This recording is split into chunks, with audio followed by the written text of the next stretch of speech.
Lord be with you. And with your spirit. A reading from the Holy Gospel according to St. Matthew. Glory to you, O Lord. As Jesus passed, he saw a man called Matthew sitting at the tax office. He said to him, "Follow me." And he rose and followed him. And as he sat at table in the house, behold, many tax collectors and sinners came and sat down with Jesus and his disciples. And when the Pharisees saw this, they said to his disciples, "Why does your teacher eat with tax collectors and sinners?" But when Jesus heard it, he said, "Those who are well have no need of a physician, but those who are sick. Go and learn what this means. I desire mercy and not sacrifice, for I came not to call the righteous, but sinners." The Gospel of the Lord. Praise you, Lord Jesus Christ.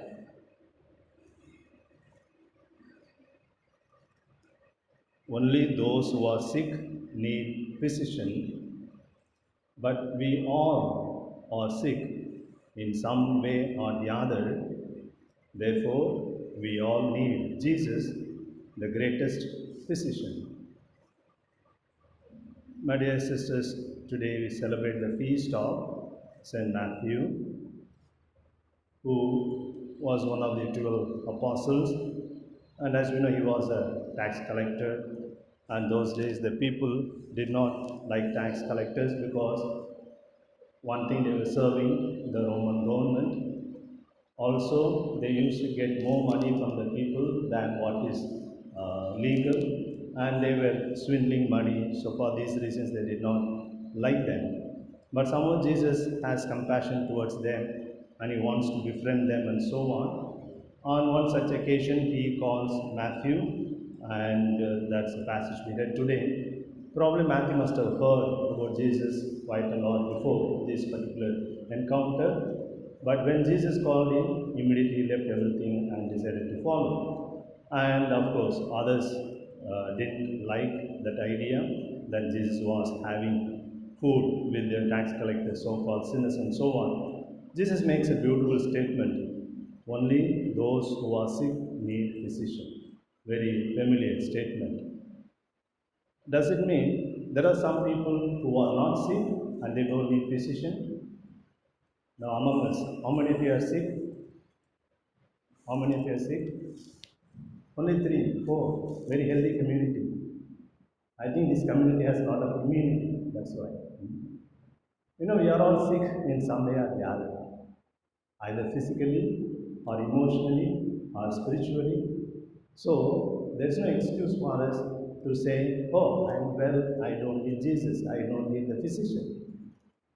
Because physically also, we are all not at 100% perfect health. How do we know that? Very simple example, when we go for scan or blood test, they give the actual results of our body and the desired result. And the desired results also, they give only the range 7.5 to 10.5, and you are 8.5, therefore there is no problem. Doesn't mean you are perfectly okay. Because even physically, there is nothing called perfect health. Nobody is having the perfect health.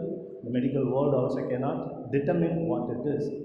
That is why even a child which was born yesterday, its spinal cord need not be the perfect spinal cord.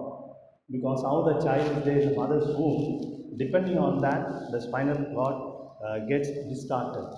So it is not in the perfect way, and the position of the child shapes the spinal cord of the child. In America, there is one medical practice called chiropractic. They say by correcting the position of the spinal cord, we can cure any sickness. So they put the patient on the table, and there's a small plate. They just remove this one and press this side, then remove another plate, press that side, and by the time you get relief. I also underwent that.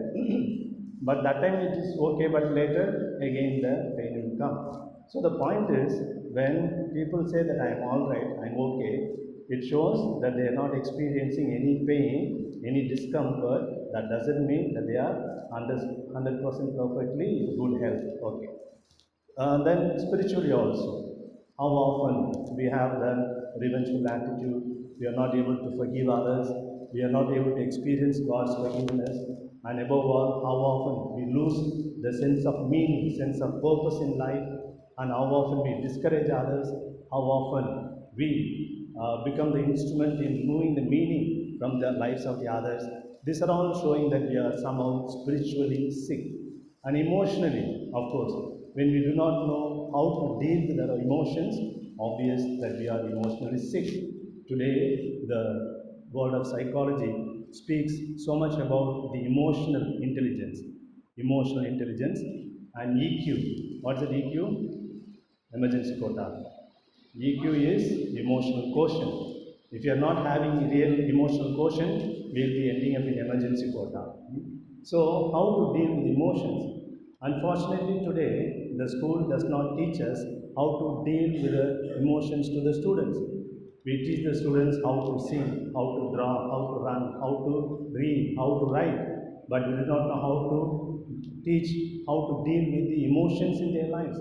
Oftentimes, the children are left to learn from their parents, and unfortunately, not all the parents are emotionally intelligent. If the father is having some trouble in the office with the boss, he shows that anger at home upon his wife.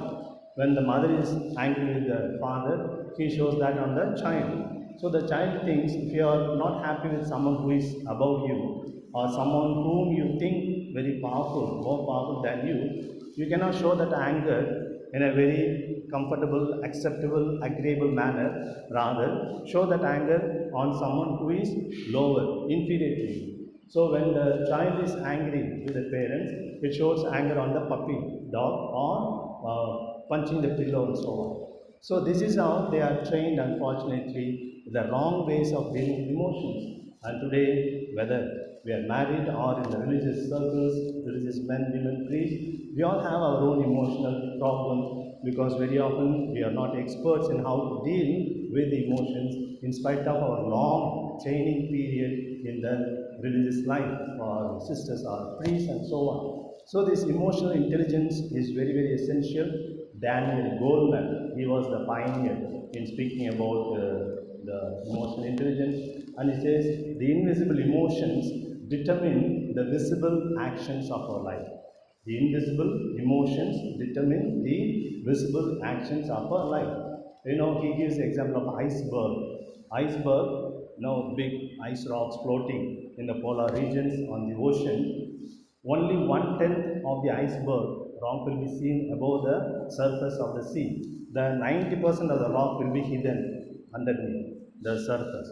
So what we are seeing is only the external words and actions, but all these things are determined by the invisible emotions. Therefore, we need to be emotionally intelligent. Therefore, to cut the long story short, we are all sick in some way or the other.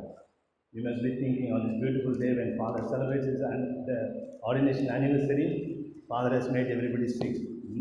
We are all sick in a good sense, in the sense so that we may experience the healing from Jesus. And curing an illness is different from healing an illness. We all need healing from the physician, the greatest physician, Jesus Christ, so that we may become emotionally, spiritually, and physically well, holistic beings. Let's think about it today. Amen.